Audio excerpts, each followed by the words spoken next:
twashaka kubwira abarundi bagura amazu mu gihugu cose,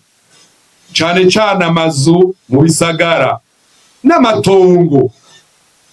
bagura amazu,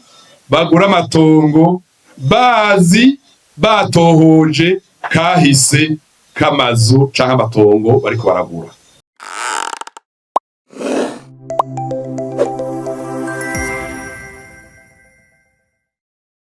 Mirongo irindwi na kabiri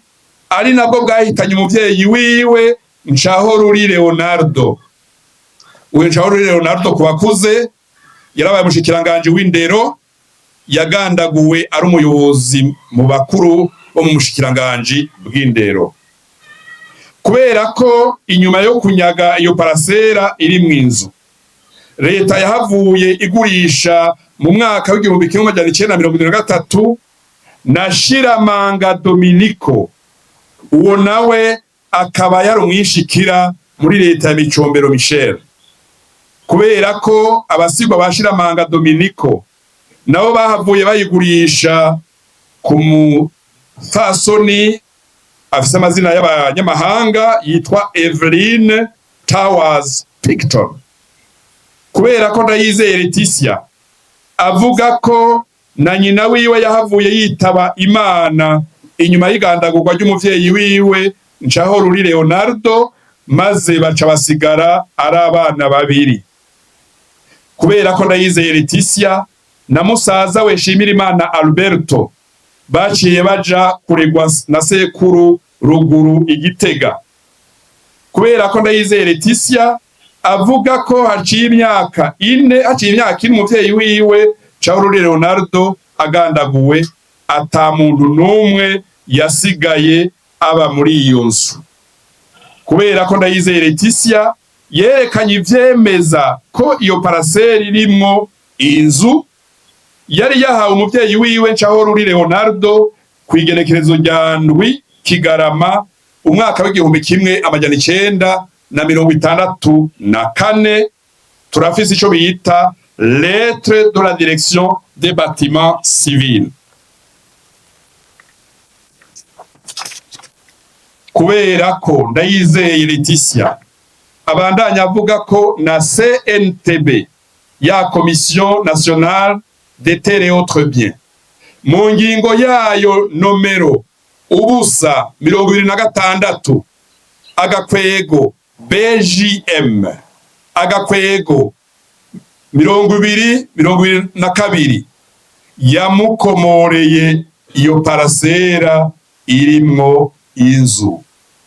kubera ko uwitwariwe ariwe oldist iserukiwe na Tariq Bashir avuga ko yayiguze na Madame Eveline Towers Picton na Patrick Towers Picton kw'igenekerezo rya 25 Ndamukiza umwaka w'igihumbi kimwe amajana icenda na mirongo itandatu umwaka w'igihumbi kimwe amajana icenda na mirongo icenda na gatandatu. Turafise ico bita contrat de vente immobilière y'imiliyoni 13 ibihumbi amajana 455 n'amafaranga amajana 950, kubera ko Tariq Bashir abandanya avuga ko uyo Madame Eveline nawe yari yayiguriye abasigwa ba Shiramanga Dominique baserukiwe na Madame Shiramanga Leokadi kw'igenekerezo rya 17 ukwezi kw'icumi mu 1993. Aha twandika yuko twaronse igipapuro citwa contrat de vente immobilière mu nkurikire y'amafaranga miliyoni 11 yuzuye, kubera ko Tariq Bashir avuga ko uyo Shiramanga Dominique yari yayiguriye leta biciye mu gushira mu ngiro ingingo y'umugwi wari ujejwe kugurisha amatungo yabo bita bamenja mu 72. Iyo ngingo bisunga mu Gifaransa yitwa la décision du comité de vente de certaines maisons appartenant à l'État 1972. Kubera ko Tariq Bashir avuga ko uyo Shiramanga Dominique yari yayiguze na leta amafaranga ibihumbi amajana 928 n'amafaranga amajana 550. Ayo nayo mu kuyariha akaba yatse ideni muri banki BNDE ushize k'inyungu ikagugu miliyoni n'amafaranga 21,000 n'amafaranga amajana 600. Tukaba dufise impapuro bita contrat de vente à tempérament yu tariki 10 ukwezi kw'indwi 2023, kubera ko intumwa z'umugwi Severe zavuganye n'abegwa n'ayo matati aribo Ndayizeye Leticia kwigerekerezo rya 11 Munyonyo 2025 na Tarik Bashir kwigerekerezo rya 14 Munyonyo 2025, kubera ko ivyemezo Ndayizeye Leticia yerekanye vyemeza ko iyo parasera iri mu inzu yari yahawe se wiwe Nshahoruri Leonardo mu mwaka w'1964,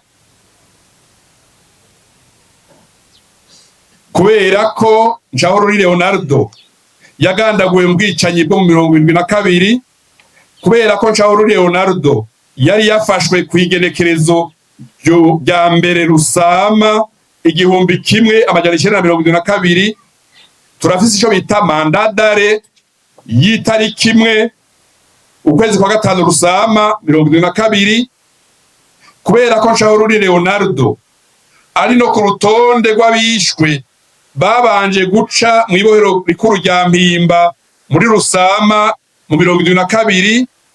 Kuri urwo rutonde rw'abaciye mu ibohero rya Mpimba mu mwaka wo mu 2022, Nshahoruri Leonardo ari kuri nomero 63 y'abari kuri urwo rutonde, kubera ko n'imodoka yiwe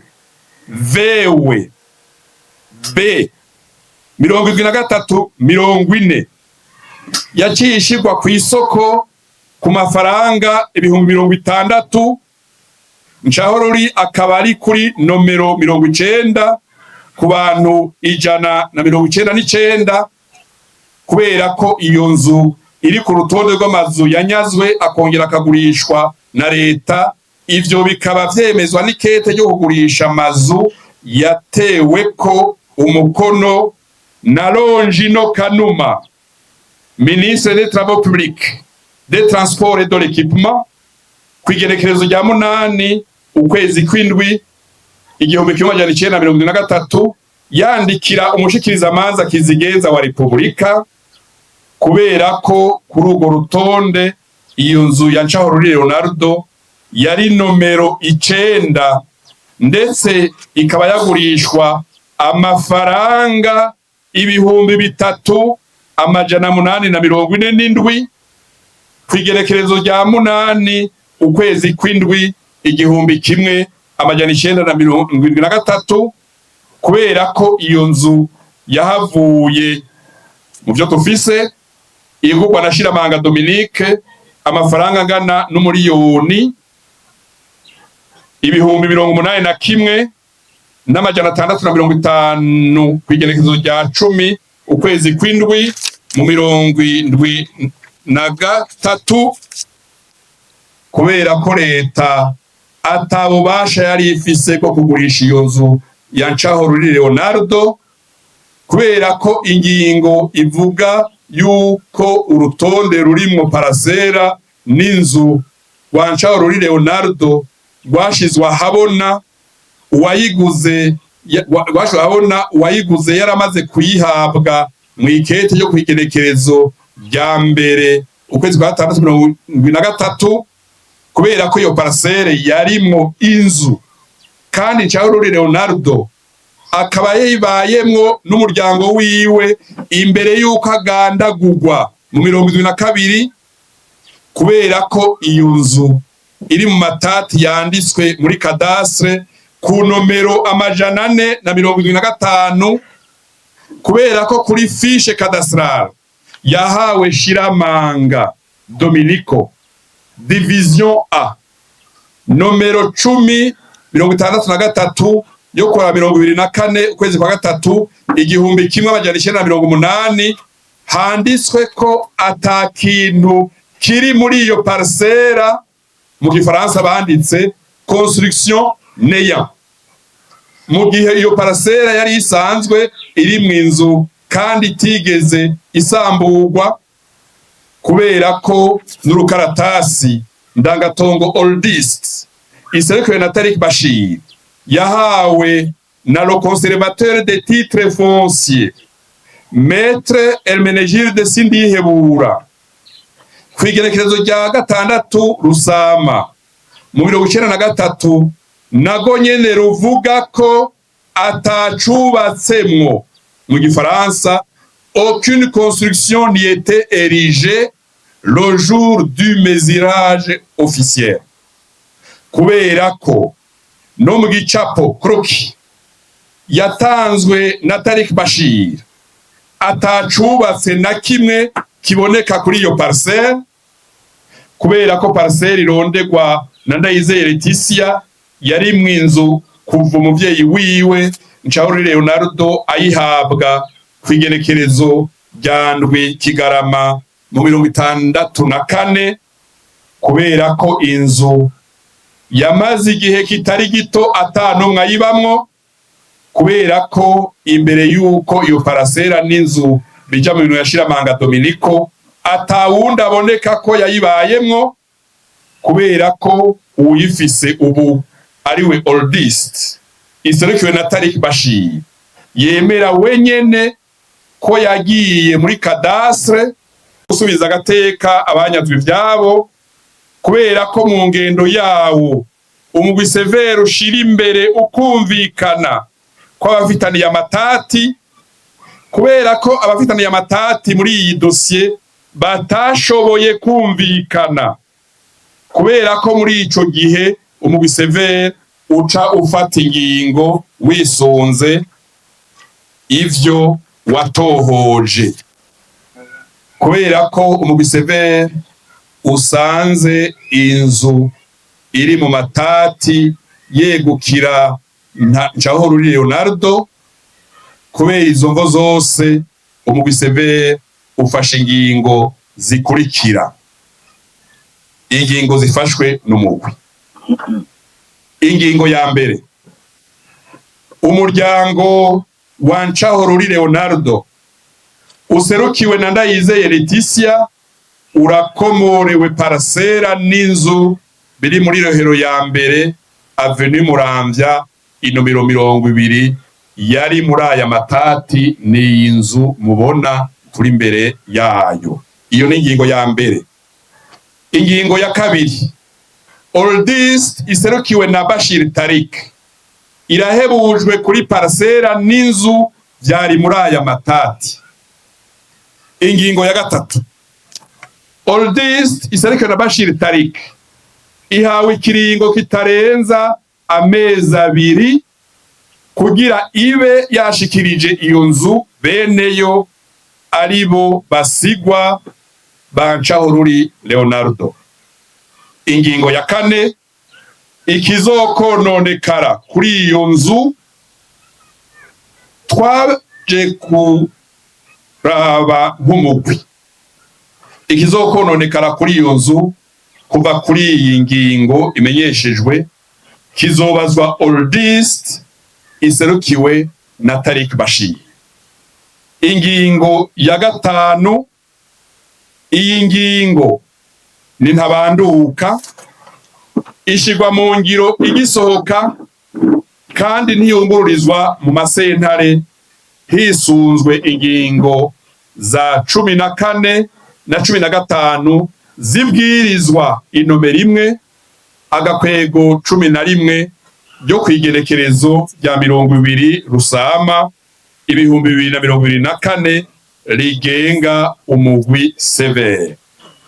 Ingingo ya gatandatu ariyo ya nyuma, umugwi severe niwo ujejwe gushira mu ngiro iyi ngingo ukoresheje ububasha uhabwa n'amabwirizwa n'amategeko y'igihugu